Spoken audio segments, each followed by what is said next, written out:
There are quite a few selection tools and methods. You don't need to master all of them when you're just getting started with Photoshop. Let's get familiar with a couple of selection tools you'll probably use often: the Quick Selection tool and the Lasso tool. You can give them a try on this image from the practice files for this tutorial or on an image of your own. If you're working on an image with multiple layers, first check the Layers panel to make sure the layer with the content you want to select is highlighted there. Go to the Tools panel and click on the Quick Selection tool. This tool can detect edges of objects based on color and tone, so it will do a lot of the selecting work for you. Let's say that we want to select the mannequin so that we can apply an adjustment to it. Click, hold, and drag across part of the mannequin, and Photoshop automatically selects at least part of it, stopping where it sees an edge. Don't worry if you don't get the whole mannequin on the first stroke. As soon as you make the first stroke with this tool, the tool sets itself to the Add to Selection option, so you can just continue to click and drag over other areas that you want to add to the selection. If the tool selects too much, like this area of the background, hold down the Option key or the Alt key on Windows and click and drag over that area to remove that part from the selection. As soon as you release your finger from the mouse or the trackpad, the Quick Selection tool goes back to the Add to Selection mode, so you can drag over any other areas you want to include in the selection, like this area up here. Alternatively, you could go to the Options bar and click on the plus and minus options there, but it really does make more sense to use the shortcut with this tool. One reason is that you may have to go back and forth a few times, as in this area here where there's not much contrast between the background and the mannequin. So with my finger off the mouse, I'll add to the selection by dragging along this edge, and then I'll hold the Option or Alt key and I'll subtract from the selection. I'll release my finger and I'll add to the selection again. And I might have to subtract one more time. Fortunately, this tool learns as you work, so you may have to give it just a few tries subtracting from and adding to a difficult edge to select it. Another useful tool in a situation like this is the Lasso tool, a selection tool that makes freeform selections. It's located over here in the Tools panel. Go ahead and click on it now. The Lasso tool often comes in handy to manually clean up selections made with another tool. And yes, you can use more than one selection tool to complete a selection. The first thing we need to do is go up to the Options bar for the Lasso tool and switch it from its default to its Add to Selection option. Otherwise, if we were to click with this tool at its default setting, we might lose our entire initial selection. If that does happen to you, just use the Undo or Step Backward commands to try to get your selection back. So I'll click on the Add to Selection option, and then I'll move into the image. And here I see a small area that I didn't manage to get with the Quick Selection tool. I'm going to carefully click and drag along the edge, and then around and back to the beginning to include that area in my selection. You can also subtract from a selection with the Lasso tool. To do that, go back up to the Options bar and click the Subtract from Selection icon. Then I'll move into the image, and here I want to remove this small area, so I'll carefully move along the edge, all the way around, and back to the beginning. So with this selection, I'm going to apply an adjustment. I'll go up to the Image menu, and I'll choose Adjustments and Brightness Contrast. And in the Brightness Contrast dialog box, I'll drag the brightness slider over to the right to brighten just the area that we'd selected, the mannequin. And I'll click OK to accept that. Finally, go to the Select menu and choose Deselect, or use the keyboard shortcut Command+D on the Mac or Control+D on Windows. If you want to save a copy of this image without saving over the original, use the Save As command from the File menu, as we've been doing throughout the tutorial series. So that's an introduction to two very useful selection tools, the Lasso tool and the Quick Selection tool.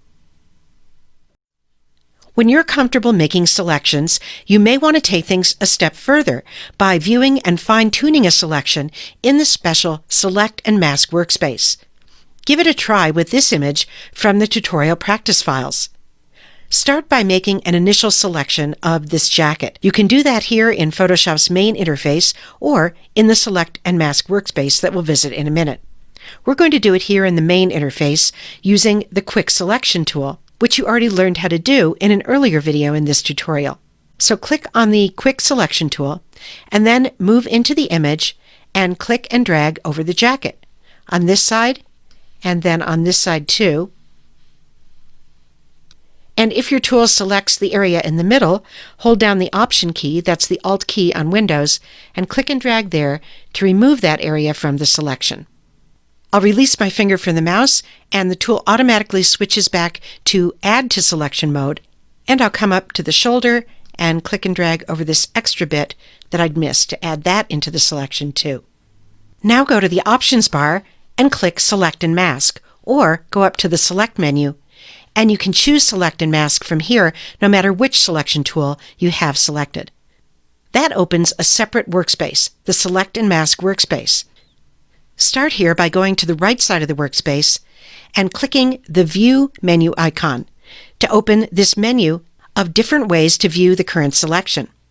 Depending on the image you're using, you'll find that different views give you the most accurate information about what could be improved in your initial selection. For example, let's click on this Overlay view. This view is showing us everything that's outside the selection with a transparent red overlay, so we can more clearly see that the initial selection isn't exactly true to the edge of the jacket. There are parts of the jacket that have been left out of the selection.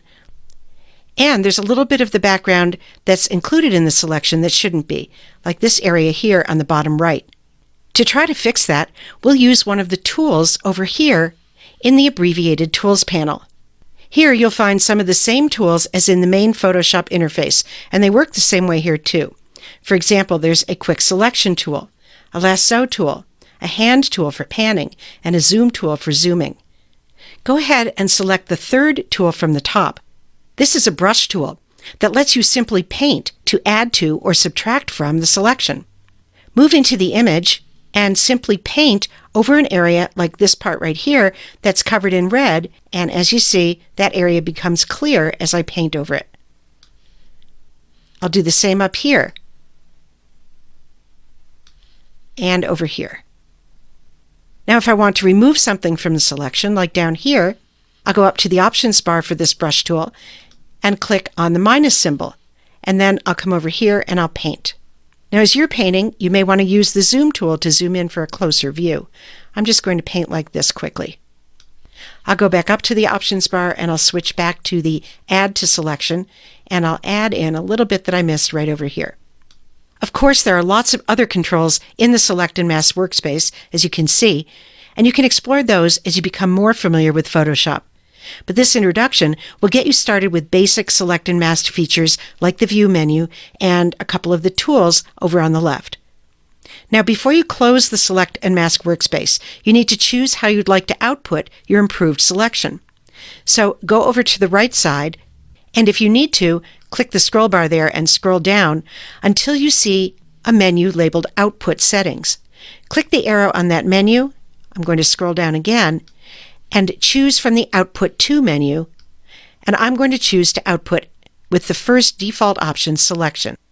And that will tell Photoshop to output the improved selection in the view you're used to, the Marching Ants view. Then click OK to close the Select and Mask workspace and go back to the main interface with the improved selection that appears as Marching Ants. As you know, anything you do to the image now will affect only the area inside the selection, the jacket. So let's do something we've done in earlier tutorials in this series, add a brightness contrast adjustment. I'll go up to the Image menu, Adjustments, Brightness Contrast, and in the Brightness Contrast dialog box, I'll drag this brightness slider over to the right, brightening the jacket, and then I'll click OK. Finally, I'll deselect by pressing Command+D on a Mac or Control+D on Windows. Or you can go to the Select menu and choose Deselect. And if you want a copy of this image with this adjustment without saving over the original, use the Save As command, as we've done throughout this tutorial series. So that's a brief introduction to how to view and fine-tune a selection using just some of the features in the Select and Mask workspace.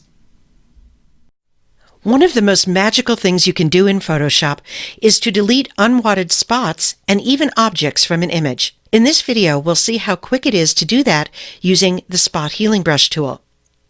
If you're following along, download the practice files for this tutorial and open this image. We're going to try to clean up the model's shirt, removing these spots and dabs of paint.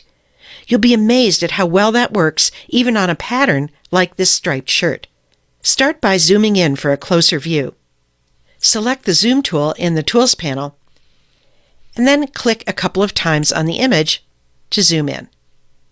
If you don't see the area of the shirt that you want to work on, get the Hand tool in the Tools panel and click and drag in the image.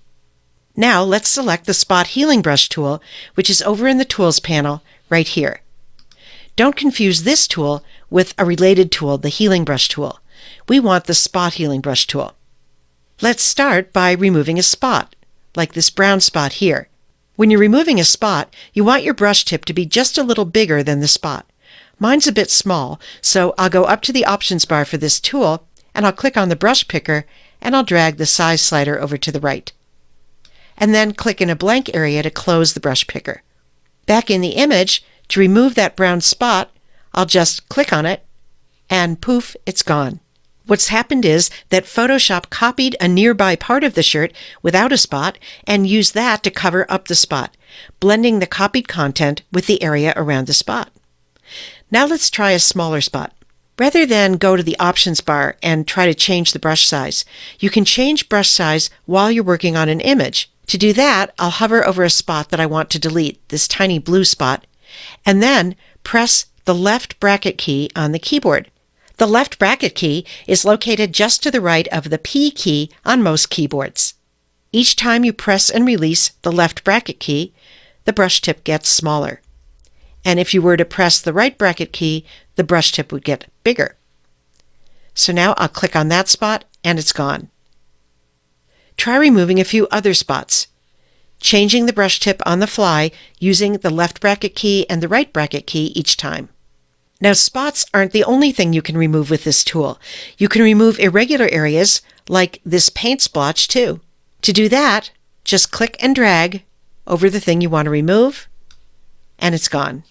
Practice those techniques, clicking on spots and dragging over irregular areas to continue removing the paint from this shirt. If you get a result you don't like, try again with a different size brush. And if you need to move to another area, select the Hand tool again and drag. Here you can see how my example looks after just a few minutes working on the shirt with the Spot Healing Brush tool.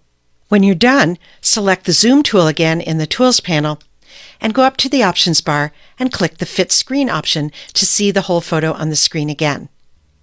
If you're happy with the result, choose File, Save As, and in the Save As dialog box, set the format to Photoshop or PSD, which is the best format for a working copy of an image, as you learned in an earlier tutorial in this series. And then click Save. Now that you know how simple it is to work with the Spot Healing Brush tool, try using it on your own images to remove everything from dust spots to small objects.